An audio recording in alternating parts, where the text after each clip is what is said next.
Welcome to the Missing Dots. In the final days of the Prophet Muhammad's life in 11 AH, a young commander named Usama ibn Zayd was ordered to lead 3,000 men toward the Byzantine frontier to avenge the martyrs of Mu'tah and project strength against the Ghassanid threat. Senior companions voiced reservations about his age, the army paused at Al-Jurf while the head of state lay terminally ill, and later polemics turned this moment into accusations of mutiny and curses. But the primary sources tell a different story. The delay was a natural crisis pause under medical emergency. Ali and the household remained in Medina for administrative and security reasons rather than disobedience. The so-called curse narration is absent from the most authentic collections and fails basic isnad criticism. And under Abu Bakr, the army marched, struck swiftly in Balka, returned with spoils and zero major losses, and deterred northern aggression at the exact moment Arabia faced the Ridda revolts. This is not a tale of treason or perfection. It is a forensic record of military continuity, tribal sociology, and strategic necessity. On the Missing Dots, we strip away the later spin and examine the actual evidence. Yeah, that really, it sets the stage perfectly for what we're looking into today. It does, right? I mean, just sitting out here in the courtyard after prayer, feeling the breeze, hearing the birds in the distance. It's incredibly peaceful. It is. It's so calm. And, for you listening to this right now, it's almost, it's hard to reconcile this peace with the absolute storm this city was facing back in 11 AH. Oh, entirely. It's a complete contrast. Right, because we've spent, the last few weeks just surrounded by this massive stack of historical texts and classical jurisprudence and looking at these forensic audits of transmission chains. You're trying to sift through all of it. Exactly. And the whole goal today is just to cut through centuries of political spin to see what actually happened on the ground during those final days. It's so important to do that because, well, we sit here in peace today, but if you put yourself in their shoes for just a minute, the prophet is nearing the end of his life. The entire political landscape across the Arabian Peninsula is, it's incredibly fragile. Super fragile. Right, and you have this massive military mobilization, and it's all resting on the shoulders of an 18-year-old. Which is just wild to think about. It really is, and I think we often lose the tension of that specific moment because, we already know how the history books end. Right, we read it as a finished story, but I keep trying to grasp the sheer human weight of that moment. You've got a teenager given command over the most battle-tested, legendary figures of his time. Yes, seasoned veterans. Exactly. And to really understand why that happened and why the tension was so high, we have to look at the geopolitical reality they were dealing with. We really do. The context is everything here. Right, because 3 years prior, at the Battle of Mu'tah, the Muslim forces took some really heavy losses, right, against this huge coalition of Byzantine and Ghassanid troops. Very heavy losses. It was a brutal engagement. And Usama's father, Zayd, he was one of the senior commanders who fell in that battle. He was, along with Ja'far ibn Abi Talib and Abdullah ibn Rawaha. That engagement was just devastating for the community. I can imagine, just a massive emotional and strategic blow. Exactly. It left this open strategic wound.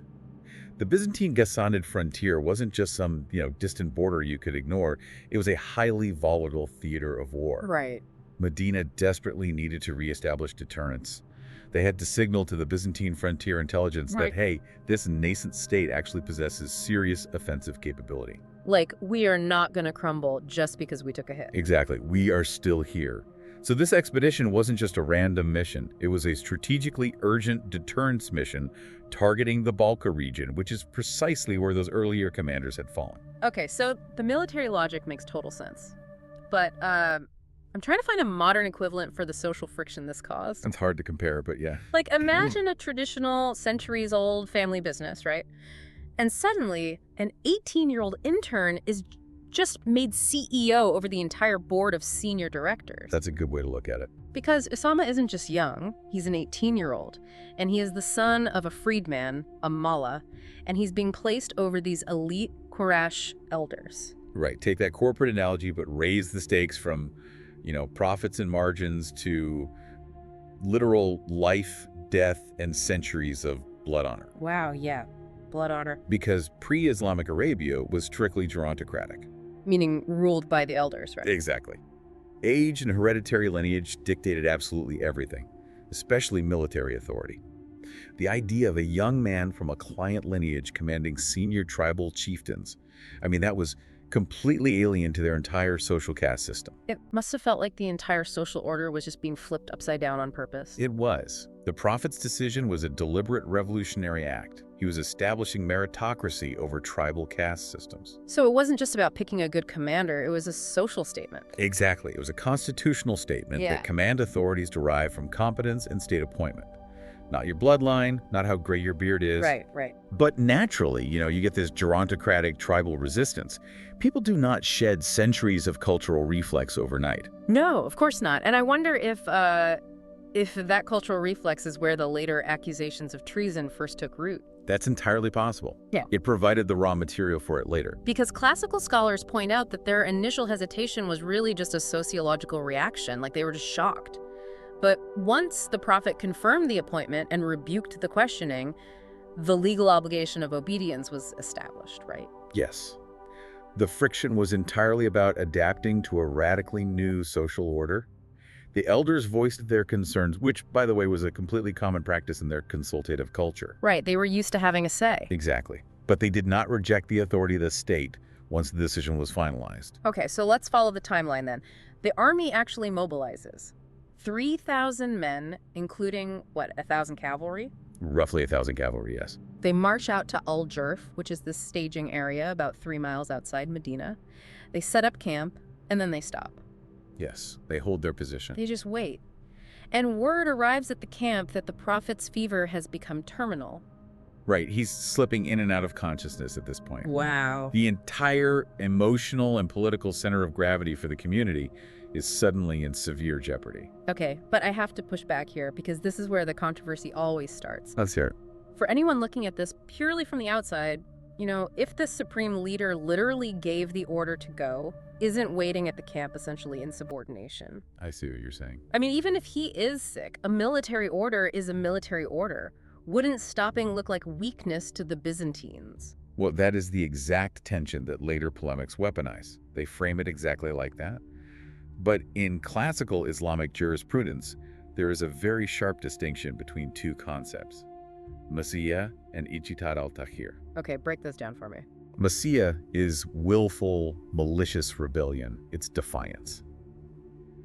Ijtihad al-Takhir, on the other hand, is a consultative tactical deferral. Tactical deferral. Okay, that implies they are pausing because the situation on the ground changed so fundamentally that immediate execution of the order became impossible or just reckless. Exactly. Think about the physical and political realities of that specific moment. The commander-in-chief is incapacitated. Right. There is no codified succession mechanism in place yet.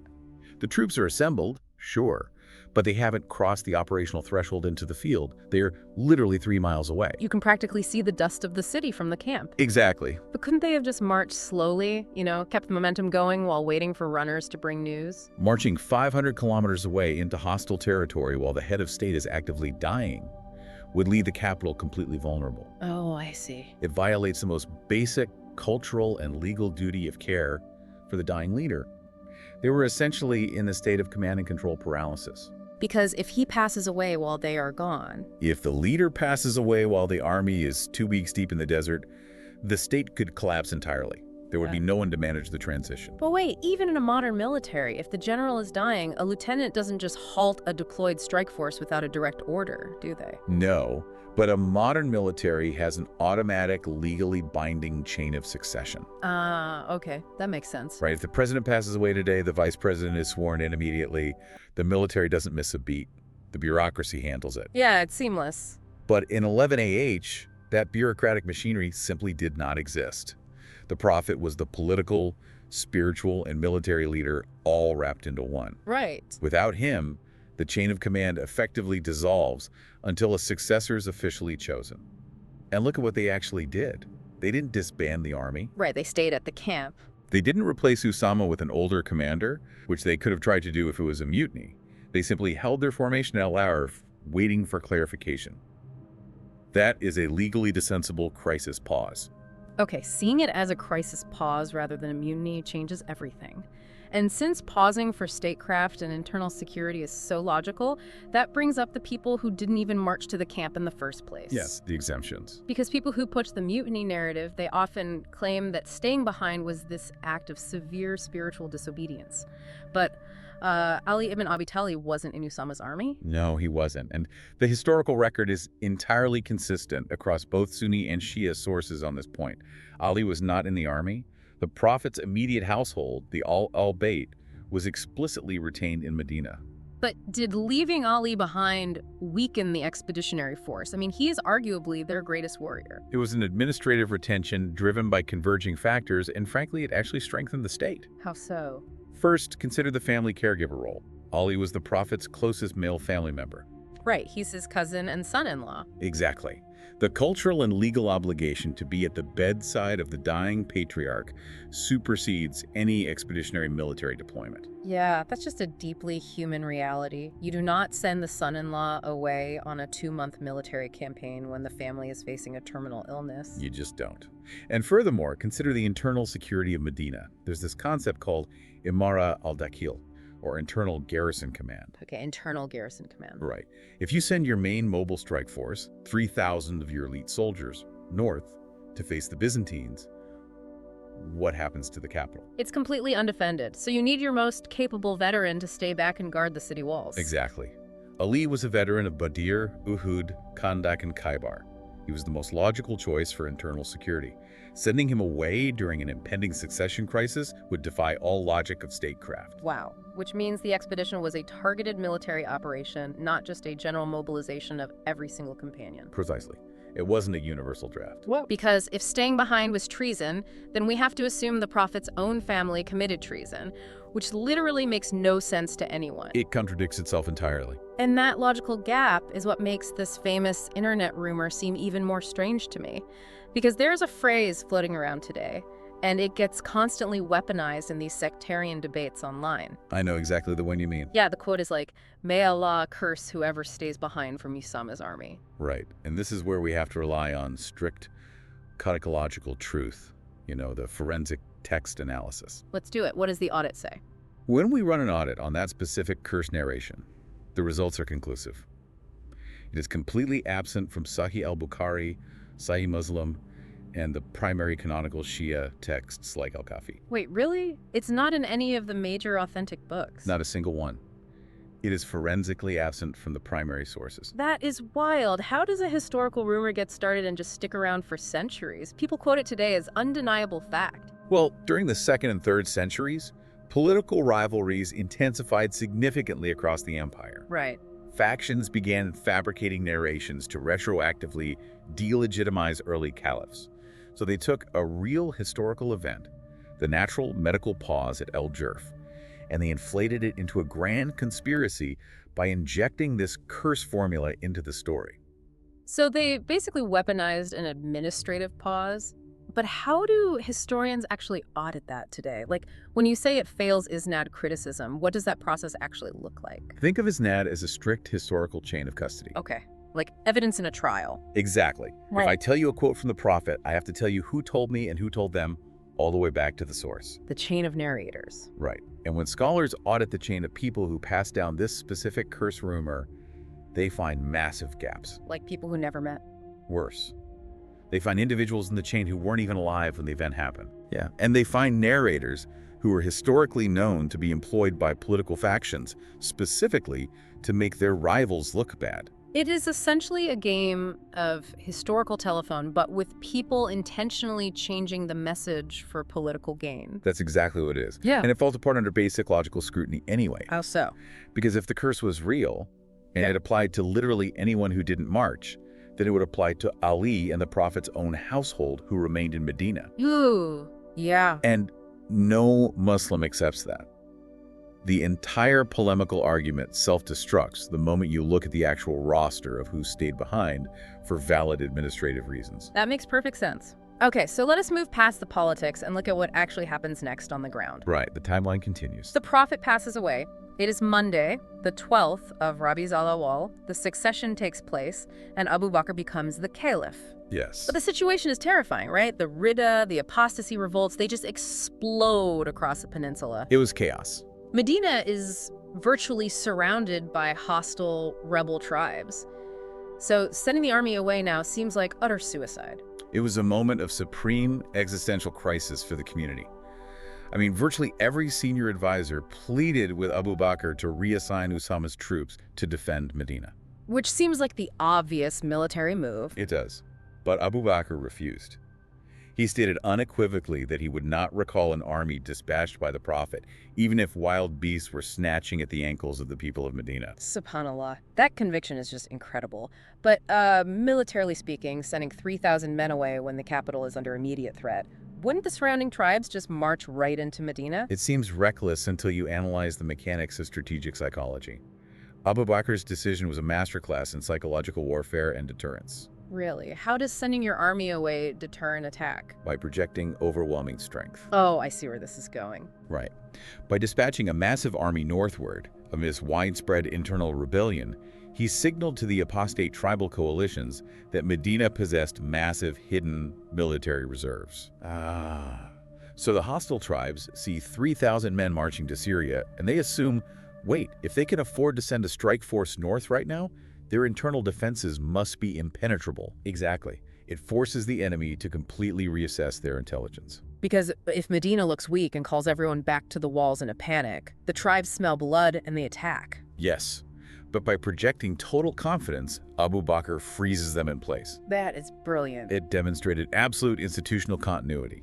The state wasn't collapsing, it was calmly executing pre-existing operational plans. Wow. And Abu Bakr actually accompanied Usama part of the way, walking while the young commander rode, which reinforced his authority to the troops. So even the Caliph is showing deference to the 18-year-old commander. Yes, and he gave him 10 rules of war instructions like not killing non-combatants, not destroying property, not harming women or children. So even with the world seemingly ending around them, the ethical framework of the operation remains totally intact. Intact and prioritized. So Usama finally marches out. He does. He marches north along a Wadi al-Qura corridor, reaches the Balka region, and executes a swift, decisive strike against the Ghassanid forces at Ubna.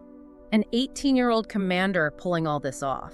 He achieved tactical surprise, he secured significant spoils, and he deterred any Byzantine opportunism on that border. Unbelievable. But most impressively, the primary sources indicate the army suffered 0 major losses. Alhamdulillah. He brings them all back safely. They return in roughly 40 to 60 days.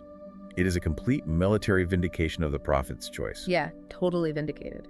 Usama executed the operation competently, he maintained discipline, and he provided Abu Bakr with battle-hardened veterans just in time for the impending Ridda Wars. Which they desperately needed, and it permanently established the Islamic principle of meritocratic command, didn't it? A freedman's son successfully commanded senior warriors, proving that competence outweighs tribal lineage. Absolutely. It set the precedent forever.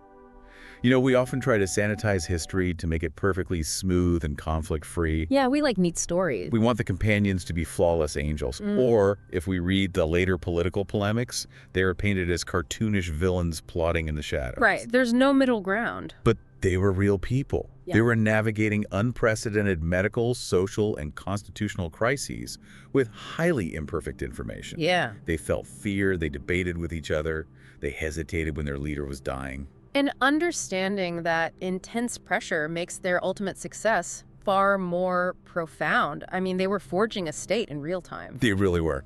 It makes you wonder, though, for everyone listening, if a completely logical, medically justified military pause can be spun into a massive conspiracy of treason 200 years later, what does that say about how our own modern history is going to be written? That's a sobering thought. I mean, we see news headlines and events manipulated in real time today by different factions. Imagine what people will believe about our current global events a century from now, once the context is stripped away and only the political spin remains. It really highlights why going back to the primary sources is so essential. To rebuild your mental peace and legacy today, give charity, sponsor a student, and plant a tree. May Allah grant us success. Don't forget to charity. Come on, let's go. Don't forget to follow this channel, The Missing Dots. Thank you.